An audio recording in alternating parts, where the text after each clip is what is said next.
Hello everyone, myself Tanvi Patel, working as Assistant Professor in Mahatma Gandhi Institute of Technical Education and Research Center, Navsari. Our subject is Computer Network and our unit is Application Layer. So today our topic is Socket Programming using TCP and UDP. First of all, you have to know what is TCP and UDP. TCP means Transmission Control Protocol and UDP means User Datagram Protocol. TCP is reliable protocol whereas UDP is not reliable. So, what is a socket? A network socket is a software structure within a network node of a computer network that serves as an endpoint for sending and receiving data across the network. The structure and properties of a socket are defined by an application programming interface, that is API, for the networking architecture. Sockets are created only during the lifetime of a process of an application running in the node. It is the endpoint of interprocess communication. It provides an interface to send data to or from the network through a port. It exists on either sides of connection. What exactly creates a socket? That is the IP address, the port number and the tuple. What makes a connection? The source IP address and the port number and the destination IP address and the port number. That is, source socket destination socket pairs uniquely identifies a connection. Means if you have to transfer any data from one PC to another, then you should know the IP address of the another PC so that you can easily pass data from one PC to another. That is socket programming. So next is socket programming using Netcat tool. Here I have used Netcat tool by which I have passed the data from one PC to another. You can use another tool which is used to pass data from one PC to another using TCP or UDP connection. So now Netcat only referred to a Swiss Army knife of TCP IP is a command line tool used to transmit and receive data between a client and a server over TCP or UDP connection. Here you can see I have mentioned that it is one type of command line tool which is used to transmit and receive data over the client and the server by using the TCP connection or the UDP connection. Okay. So next, Netcat is a computer networking service for reading from and writing network connections using TCP or UDP. This dual functionality suggests that Netcat runs in two modes, that is the client mode and the server mode.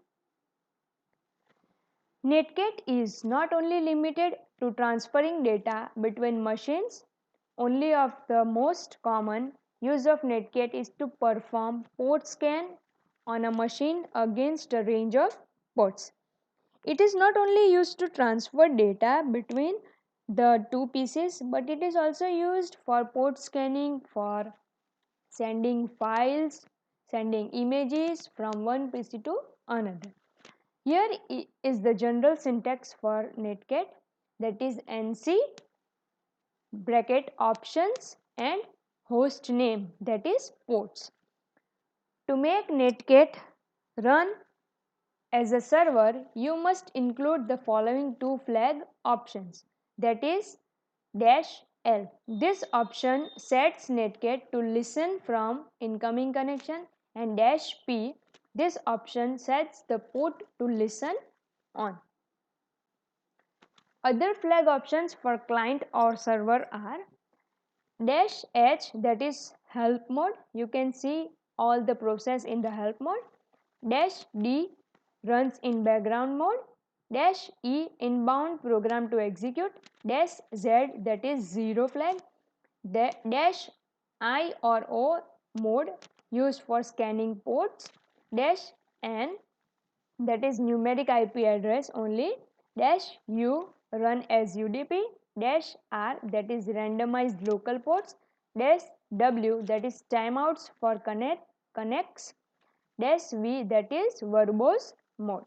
So these are the different flag options for client or server to run the Netcat. So procedure for running this: listening on a TCP UDP port using Netcat is useful for network debugging client application, otherwise receiving a TCP UDP network connection. Netcat can also be used to transfer files from one computer to another. This applies to text and binary files. Steps in that: first is copy the Netcat version folder in any drive. After copying folder, open the Netcat folder and then there one open command window by clicking shift plus right click mouse button. The command window will be appeared. After that you have to type nc-h in command window so that you can view all the commands which are used in Netcat, that is the help dictionary. Here in figure you can see the help dictionary. So now type the following command in one command window for establishing connection with localhost. The syntax is nc localhost IP address and port number. Port number you can range from 0 to 65,535. You can take any port number from this range. So I have written nc 127.0.0.1, that is your localhost IP address and the port number. So you can see over here that the connection is being established and what you are passing the message is being received on the other side. Now after establishing connection, the type following command to listen the localhost.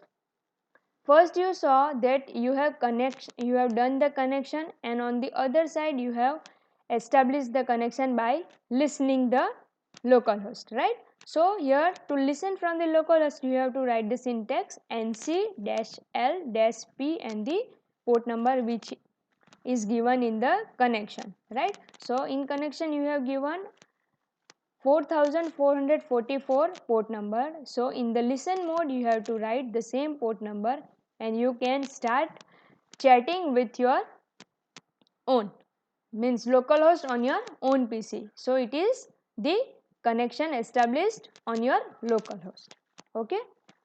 Now if you want to establish TCP connection, you have to connect with the computer remotely by first establishing connection by entering its IP address on one PC and let the another PC listen by entering the port number which client has given on its PC. So the client will give the IP address, first NC, then IP address and the port number, and the server will listen by writing nc-l-p and the same port number. After this you can see the following output on screen. Figure 1 shows that client is established connection and he is sending the message to the server, and in figure 2 you can see that the server is listening and also sending back reply to the client, that is the TCP IP connection. Here if the client or server releases the connection, then the server and the client both will be exited from the connection. Okay, that so they both are reliable on each other. If one releases the connection, then the other will be automatically released. Now next, for UDP connection you have to type -u command in your command window, that is client nc-u IP address and the port number, and the server will listen by nc-l-p port number and -u. You can see the following output on screen. Figure 1 shows that client is establishing connection and sending messages, and on the other hand the server is listening and also sending messages. In this, one drawback is that if anyone releases the connection, then the other end is always connected. He is not being released from the server. So this is the drawback of UDP. So this is the socket programming of TCP and UDP using the Netcat tool. Thank you.